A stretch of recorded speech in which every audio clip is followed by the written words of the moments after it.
warahmatullahi wabarakatuh. Waalaikumsalam warahmatullahi wabarakatuh. Selamat siang semuanya. Selamat siang. Ya.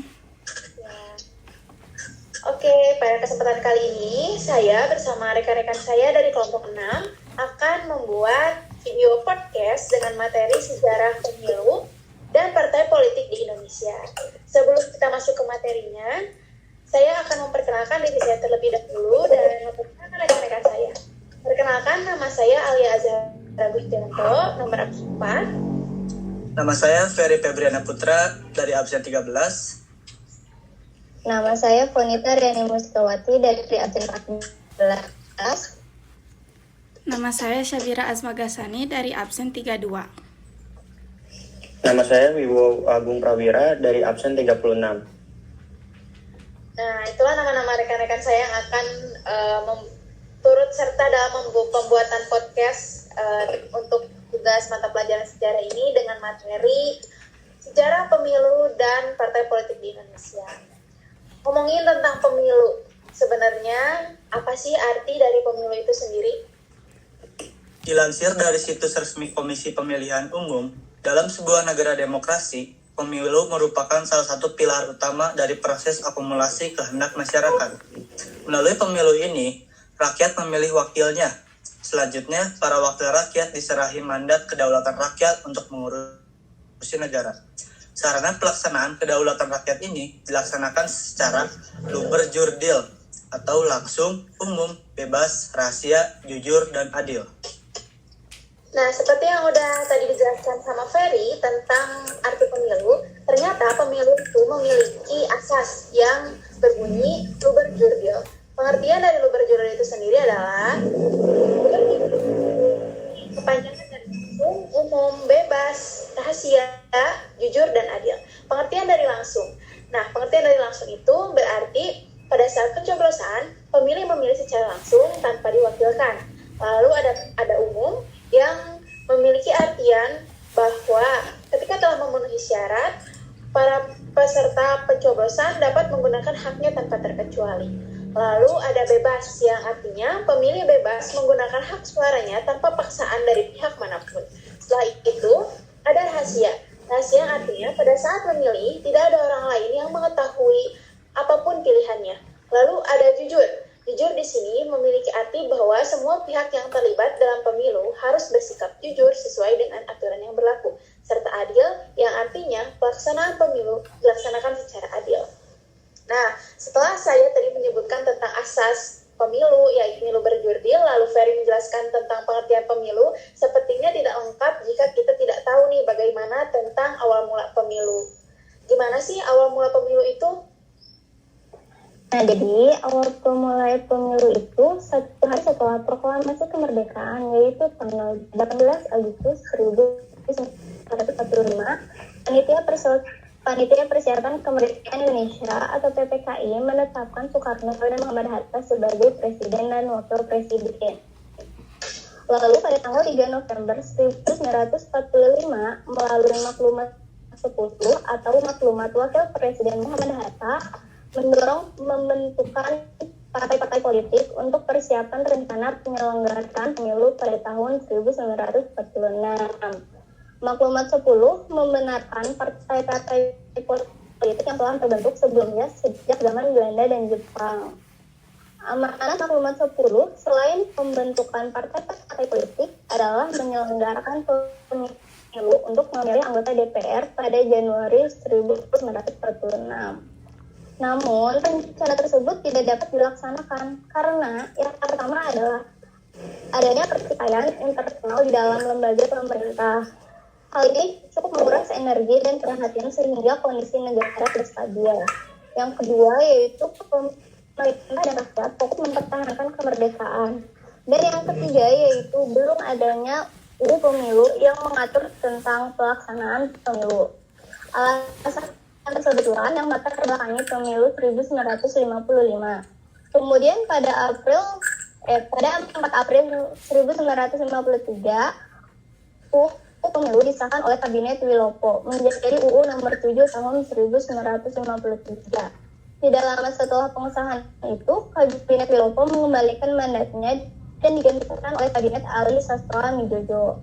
Proses persiapan pemilu itu dilanjutkan pada masa pemerintahannya, namun baru dapat dilaksanakan pada masa pemerintahan Kabinet Burhanuddin Harahap. Pemilu ini berlangsung pada sistem pemerintahan parlementer yang mana dipimpin oleh Perdana Menteri. Nah, seperti yang udah dijelaskan sama Fonita tadi tentang awal mula pemilu, katanya nih pemilu pertama pada tahun 1955 itu terjadi dalam 2 tahap. Nah, itu benar nggak sih, Fonita? Ya benar, jadi pada tahap pertama itu diselenggarakan untuk memilih anggota DPR pada tanggal 29 September 1955 dan diikuti oleh 29 partai politik dan individu. Sedangkan tahap kedua untuk memilih anggota konstituante yang diselenggarakan pada tanggal 15 Desember 1955. Nah, ternyata benar ya, pemilu pada pertama kali tahun 1955 itu terjadi dalam 2 tahap. Nah, selanjutnya pasti di dalam pemilu itu ada kelebihan dan kekurangannya. Nah, apa aja sih kelebihan dan kekurangan di dalam pemilu pada tahun 1955 ini? Pemilu 1955 tercatat sebagai salah satu pemilu dengan tingkat partisipasi suara rakyat tertinggi, yakni sekitar 87%. Itu berarti lebih dari 37 orang memberikan hak suaranya dari total 43 juta para pemilih yang terdaftar. Selain itu, pelaksanaannya berlangsung dengan aman, tertib, demokratis, dan bahkan tidak menyebabkan konflik sosial. Sebagai penyelenggaraan yang pertama, tentu pemilu 1955 tidak luput dari kekurangannya. Salah satunya ialah mendorong dekret Presiden 5 Juli 1959 atau Keputusan Presiden nomor 150 1959 tentang kembali kepada Undang-Undang Dasar 1945 yang berisi pembubaran Badan Konstituante dan pergantian Undang-Undang Dasar dari Undang-Undang Sementara 1950 ke Undang-Undang Dasar 45. Keadaan tersebut menyebabkan berbagai aliran politik yang sedikit banyak mempengaruhi sistem pemerintah menjadi tidak stabil. Wah, ternyata setelah diberlakukannya dekret Presiden pada 5 Juli 1959, adanya perubahan Undang-Undang Dasar yang tadinya Undang-Undang Dasar sementara pada tahun 1950 diganti kembali menjadi Undang-Undang Dasar tahun 1945. Nah, saya jadi penasaran nih, gimana sih kelanjutan mengenai pemilu setelah tahun 1955? Nah, selanjutnya yaitu era Presiden Soeharto, yaitu tahun 1971 hingga 1997. Pada era ini, Presiden tidak dipilih oleh rakyat, melainkan dipilih oleh DPR. Ditetapkannya Soeharto pada tahun 1968 sesuai hasil sidang umum MPRS. Memimpin 32 tahun dan digantikan oleh B.J. Habibie. Telah dilaksanakan pemilu sebanyak 6 kali untuk memilih anggota DPR, DPRD tingkat 1, dan DPRD tingkat 2. Selanjutnya yaitu periode reformasi, yaitu pemilu tahun 1999 hingga sekarang. Nah, pasca pemerintahan Presiden Soeharto, Wakil Presiden B.J. Habibie dilantik menjadi Presiden RI pada tahun 1998. Pada masa pemerintahan B.J. Habibie, pemilu yang semula diagendakan tahun 2002 dipercepat pelaksanaannya menjadi tahun 1999. Oke, ngomongin tentang pemilu maksud saya. Ngomongin tentang pemilu, kayaknya identik banget ya sama partai politik, nyambung nih ke materi kita, yaitu tentang sejarah pemilu dan partai politik di Indonesia. Nah, ngomongin partai politik, sebenarnya apa sih arti dari partai politik? Berdasarkan Miriam Budiarjo dalam bukunya Dasar-Dasar Ilmu Politik tahun 2009 mengartikan partai politik sebagai suatu kelompok terorganisir yang anggota-anggotanya memiliki orientasi, nilai-nilai, dan cita-cita yang sama. Oke, ini tadi pengertian partai politik yang udah dijelasin sama Sabira. Sepertinya kurang lengkap kalau kita nggak tahu tentang kapan pertama kalinya partai politik terbentuk di Indonesia. Nah, kira-kira kapan sih nih pertama kali partai politik terbentuk di Indonesia? Nah, pada penjajahan Belanda, masa yang dikatakan sebagai Periode pertama lahirnya partai politik di Indonesia.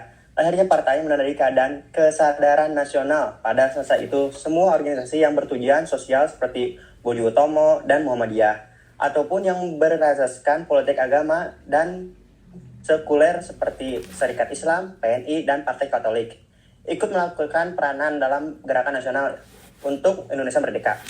Kehadiran partai politik pada masa permulaan merupakan manifestasi kesadaran nasional untuk mencapai kemerdekaan untuk bangsa Indonesia. Setelah didirikan Dewan Rakyat, gerakan ini oleh beberapa partai diteruskan di dalam badan ini. Pada tahun 1939 terdapat beberapa fraksi di dalam Dewan Rakyat, yaitu Fraksi Nasional di bawah pimpinan Haji Husni Tamin, PBB, Perhimpunan Pegawai Bestur Bumi Putra, di bawah pemimpinan Prawoto, dan Indonesia National Group di bawah pemimpinan Muhammad Yamin. Di luar Dewan Rakyat, benar usaha untuk mengadakan gabungan partai politik dan menjadi semacam Dewan Perwakilan Rakyat. Pada tahun 1939 dibuat KRI, Komite Rakyat Indonesia, yang berdiri dari GAPI, Gabungan Politik Indonesia, yang merupakan gabungan dari partai-partai yang beraliran nasional, seperti MAI, Majelis Islam ala Indonesia, yang merupakan gabungan partai-partai yang beraliran Islam yang berbentuk pada tahun 1937, dan Majelis MRI, Majelis Rakyat Indonesia, yang merupakan gabungan organisasi buruh. Nah, jadi partai politik itu muncul di Indonesia pertama kali pada masa penjajahan Belanda. Nah, Wibowo, boleh disebutin lagi nggak sih partai-partai apa saja nih yang dibentuk pada masa penjajahan Belanda? Oke, mulai dari pada tahun 1939 di India Belanda telah terdapat beberapa fraksi dalam Volkres, yaitu Fraksi Nasional, Perhimpunan Pegawai Bestur Bumi Putra, dan Indonesia National Group. Sedangkan di luar Volkres benar usaha untuk mengadakan gabungan dari partai-partai politik dan menjadikan semacam Dewan Perwakilan Nasional yang dikata Komite Rakyat Indonesia KRI. Di dalam KRI terdapat gabungan politik Indonesia, GAPI, Majelis Islam ala Indonesia, MRI, MIAI, dan Majelis Rakyat Indonesia, MRI. Fraksi-fraksi tersebut di atas merupakan partai politik yang pertama kali terbentuk di Indonesia. Oke, setelah masa penjajahan Belanda kan Indonesia mengalami masa penjajahan oleh Jepang dan masa proklamasi kemerdekaan. Nah, itu gimana sih kisah partai politik pada masa kependudukan Jepang dan proklamasi kemerdekaan? Pada masa penjajahan Jepang melarang semua aktivitas yang dipekerjakan oleh partai politik. Akan tetapi, hanya kelompok Islam saja yang diberi kebebasan untuk membentuk Partai Majelis Syuro Muslimin Indonesia atau Partai Masyumi, yang lebih banyak berkampanye di bidang sosial.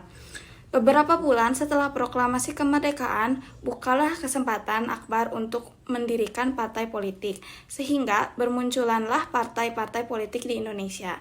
Dengan demikian, kita kembali kepada pola sistem banyak partai.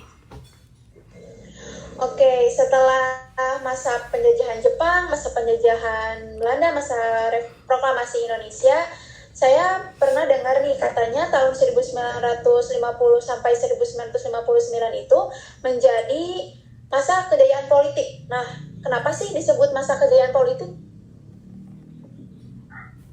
Nah, pada pemilu 1955 memunculkan 4 partai politik akbar, yaitu Masyumi, PNI, NU, dan PKI.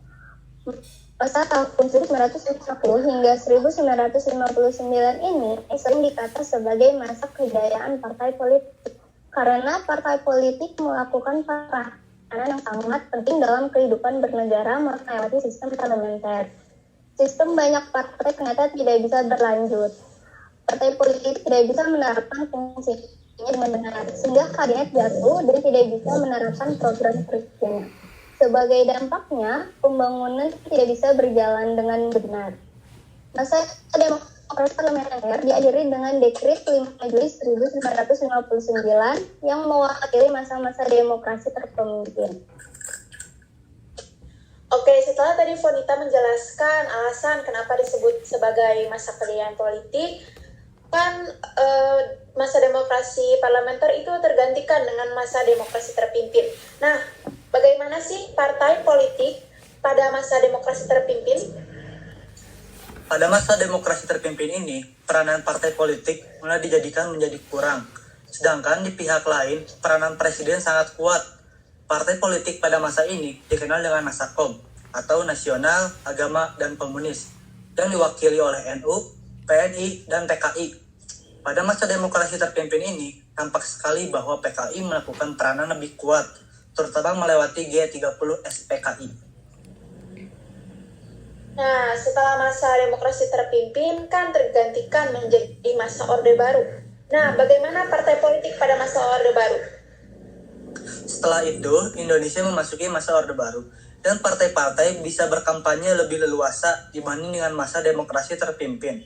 Suatu catatan pada masa ini merupakan munculnya organisasi daya politik baru, yaitu Kelompok Karya atau Golkar.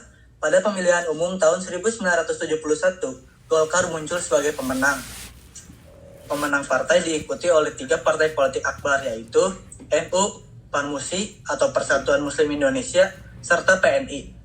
Pada tahun 1973, terjadi penyederhanaan partai melewati fusi partai politik. 4 partai politik Islam, yaitu NU, Parmusi, Partai Sarekat Islam, dan PRT, bergabung dijadikan Partai Persatu Pembangunan atau PPP. 5 partai lain yaitu PNI, Partai Kristen Indonesia, Partai Katolik, Partai Murba, dan Partai IPKI atau Ikatan Pendukung Kemerdekaan Indonesia bergabung dijadikan Partai Demokrasi Indonesia. Karenanya, pada tahun 1977 hanya terdapat 3 organisasi kekuatan politik Indonesia dan terus berlanjut hingga pada pemilu 1977. Oke, ternyata setelah partai politik pada masa Orde Baru berakhir, digantikan ada lagi pada masa reformasi. Nah, pada masa reformasi ini di Indonesia ditandai dengan tumbangnya rezim Soeharto. Karenanya, pemilu dengan sistem multipartai kembali terjadi di Indonesia dan terus berlanjut hingga pemilu 2014 nanti. Nah, selanjutnya setelah merdeka, Indonesia menganut sistem multipartai sehingga terbentuk berlebih-lebih partai politik memasuki.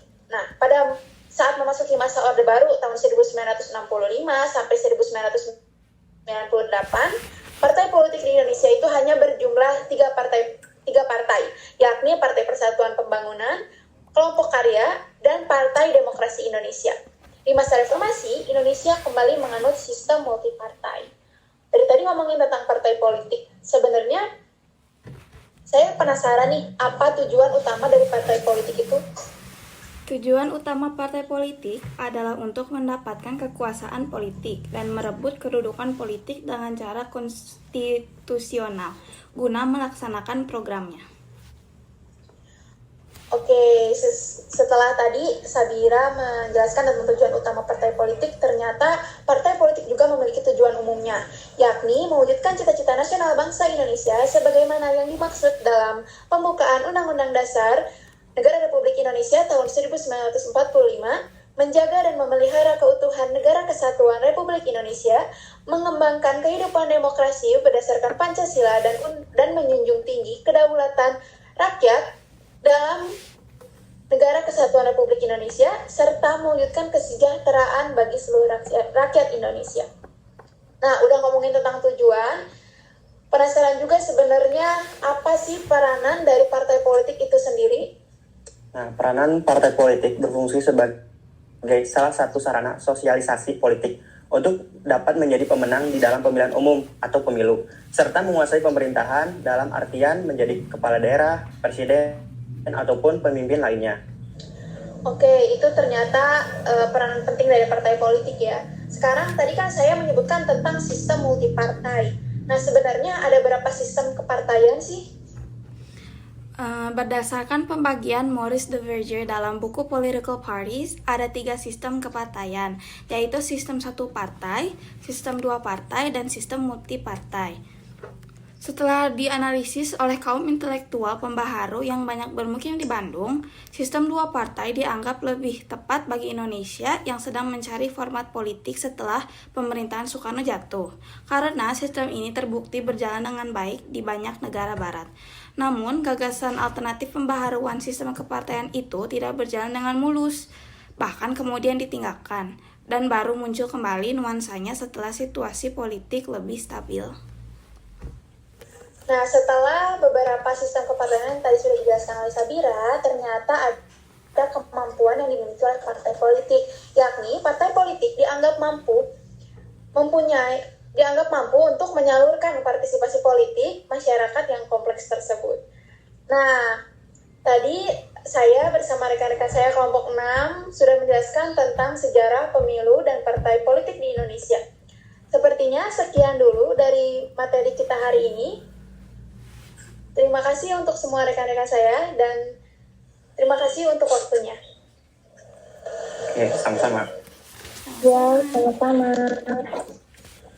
Mari kita akhiri podcast ini. Wassalamualaikum warahmatullahi wabarakatuh. Waalaikumsalam warahmatullahi wabarakatuh. wabarakatuh.